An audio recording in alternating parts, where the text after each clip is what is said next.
I'm joined now by David Zaslav, CEO of Discovery. Thanks so much for coming and talking to us so early this morning. Hey, Julia, how are you? Good. Well, so here in Sun Valley, people are talking about the streaming wars. Just yesterday, Warner Media, AT&T's Warner Media, announced HBO Max is going to be its new service. With so many players in this space, who do you think is going to win the streaming wars? Well, I think it's going to be a street fight.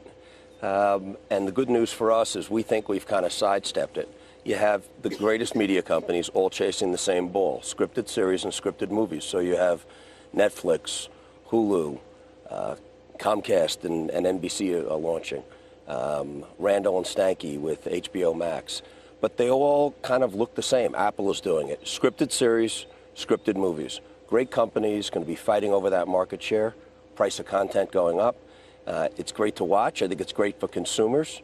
But it's incredibly crowded and it's incredibly expensive, and none of them have enough. And so our strategy is let's step to the side of that. 50 to 60% of the content that people consume is not scripted series or scripted movies. So for us, it's home, food, Discovery, Oprah, crime, Chip and Joanna Gaines. We own most of the golf in the world, most of the cycling. And so we see, okay, people love that kind of entertainment, but we have almost all that other great quality content, and we own it everywhere in the world. So we've quietly turned ourselves into a passion-driven IP company, and they're fighting over the same producers, over the same talent, while we get all the great talent in food and home. We did a big deal where we bought the BBC library, so we own almost all the science and natural history, planet Earth. And so we feel like we're in a good position, and we're going to watch as they seed the market and fight to get scripted series and scripted movies for $6, $8, $10, $18. It's going to be a very difficult fight. So we've seen Hulu invest more in food content. That was sort of a big feature of their upfront this year. We could see Netflix invest more in the documentary space.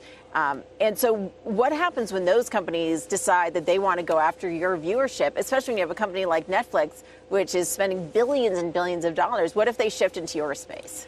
Look, we're pretty secure in our space. We have the top 4 channels, for instance, in America for women with HGTV, Food, ID, and TLC, and #1 for women with Oprah.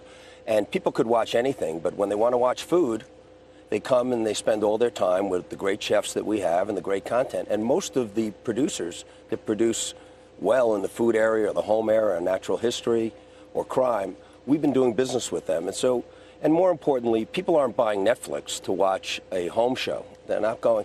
So for us, we think we really have something very differentiated, and people come to us for it. They come to us for it on all platforms in all languages. And so, and they're almost seeding the marketplace a little bit and training people to pay for content.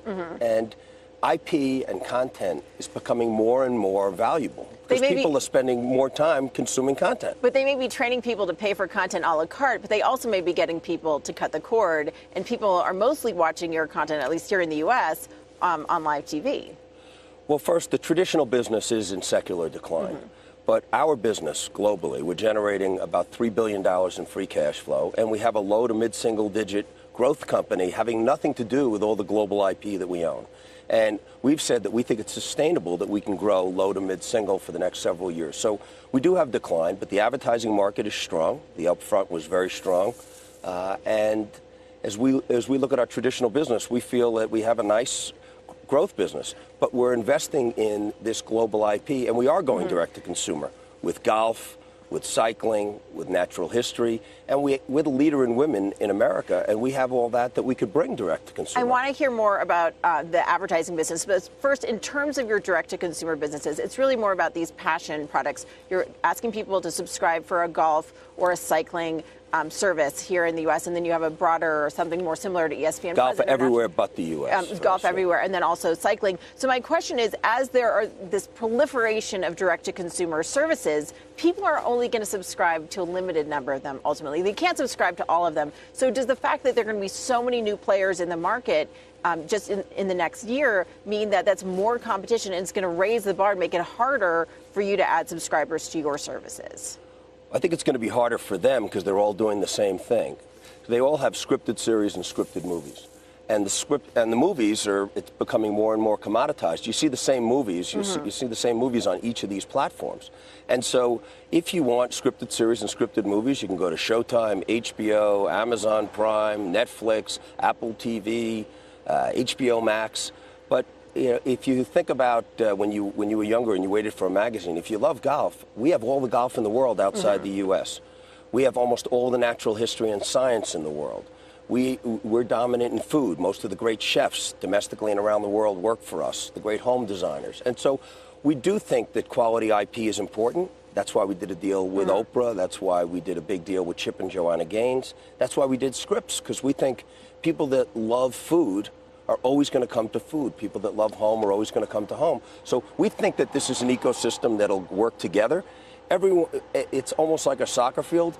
Everyone went running to that big shiny ball. But there's nothing to keep them from deciding that they want to chase your success in that area of home and food and stuff like that. Well, one, we have the great characters and personalities in each of those areas. It's pretty difficult to chase us in natural history. We own the entire BBC library everywhere in the world. We have the Discovery Library, the Science Library, Animal Planet, and we're the biggest producer of natural history in the world. So I think it's hard for them to come into our space, and it's unlikely that they would, because those are broad entertainment services. But people still come home and they love golf, they love science and natural history, they love food. So I think that they're going to coexist, and we believe that we're going to be the big beneficiary because we own all this passion-driven, diversified content. And so what about M&A? Does that mean that you think that maybe some of those big companies that are not in your space would be interested in buying a Discovery? Who are you in talks with now? Well, right now, we're driven to make our content better and grow our market share and continue to grow. Right now it's low to mid. We want to push it more to mid and see if we can continue to generate more and more cash.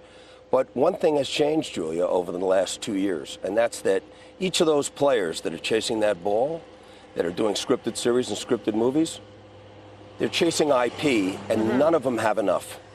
None of them have enough. And so all of them are looking over and saying, I need more. Who has great differentiated quality content? So all of them are talking to us saying, can I have some of your stuff? And we're saying, for now, we're going to keep our stuff. But we're going to see what we think that we could generate our own assets. And we think in the long term, owning that quality content globally ourselves, unencumbered. And that's a big differentiation. But with 3 mega media deals that have closed in the past year, Disney buying Fox, Comcast buying Sky, and also AT&T closing on its Time Warner deal, your rivals are bigger than ever. Do you need to merge with another player of your size, or do you need to sell to one of those giants to ultimately really be competitive? Well, we're the largest independent media company. And we think some of the assets we have, that we're the largest media international company. We're in 200 countries. We're the largest player in sports.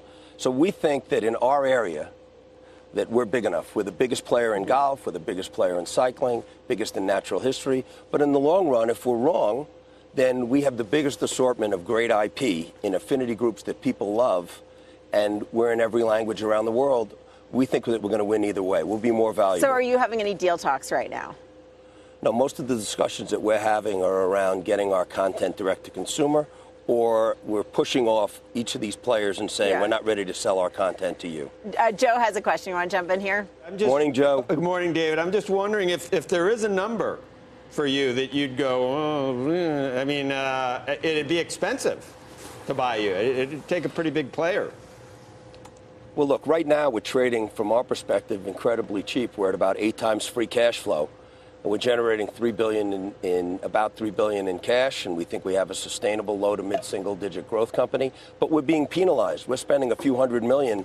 The fact that we own all the golf, we own all the natural history, we own cycling, we're in big business with Chip and Joanna Gaines.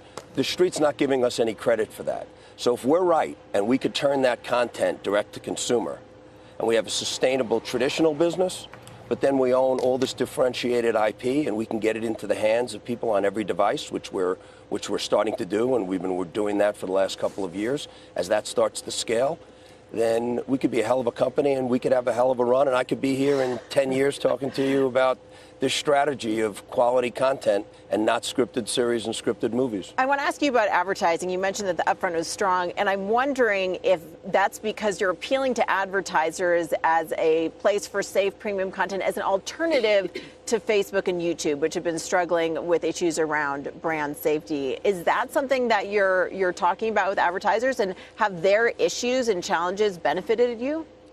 Well, that's benefited the whole TV market. There's 2 or 3 things that have happened. One is the shiny gloss on the big digital companies has, at least for the moment, toned down a little bit because of the ability to give clear measurement and what are you next to, and the overall view of those brands have diminished a little bit. But more importantly, advertisers have found that if they want to move product, being on TV, doing a 30 or a 60-second spot with an engaged audience on TV is a much more powerful way to move product. So more money came back to traditional TV and cable this year in the upfront. That's number 1. 2 is we're the number 2 or 3 TV company in America, and we have audiences that come to us and stay with us. Mm-hmm. So whether it's food or home or ID. So we went into the upfront with the top 4 cable channels for women, and with length of view on each of those channels in a meaningful way, where most of the other cable channels, people came for a scripted series. And so we think we went with an advantage, quality brands and a differentiated and scale audience. And so we did very well in the upfront. I think everybody in TV did well this year, better than last year, and scatter has been strong. And so we are in a market around the world that is in slight decline, but not only do we have a low to mid-single-digit growth business, but outside the U.S., subscribers are still growing a little bit, where they're declining here. But there's no question that people are spending less time on traditional TV, and that's why we've made it our business to own all of our content so we can take it to every platform. Melissa, did you have one last question here? Actually, yeah, I did. I wanted to know what David thought of the role of the likes of an Apple or an Amazon or an Alphabet in the media landscape, and in that they're all creating their own original programming. So is that driving up content costs overall? And can you see them ultimately being a buyer of a smaller content company? Well, look, they have an extraordinarily powerful platform. The cable business started with these franchises, and you tried to build a business out of a county, and then eventually you own the state. They own the world. They're above the globe, and the ability to go above the globe and offer IP is compelling. They haven't figured it out yet, but their strategy is our strategy. The reason why we own all the golf in the world is because we think that when you go above the globe with golf or natural history or Oprah or the Gaines, you could build a hell of a business. The rest of media is still mostly owning their content because it's so expensive. They're owning it for the U.S. and then they're selling it off in other markets. But eventually, we're going to want to, as the real market cap appreciation is going to go to the companies that could take their IP and go above the globe and say, who everywhere in the world wants to see cycling? Who wants to see natural history and planet Earth and be able to draw from the entire planet? That was never possible. Yeah. And that's what Apple can do. That's what Amazon could do. That's what Google could do. That's what Facebook could do. And so we all have platform envy, but they need IP to attract people to their amazing platforms. Global platform envy. That's the future battle. David Zaslav, thank you so much for joining us here in Sun Valley. Really appreciate it.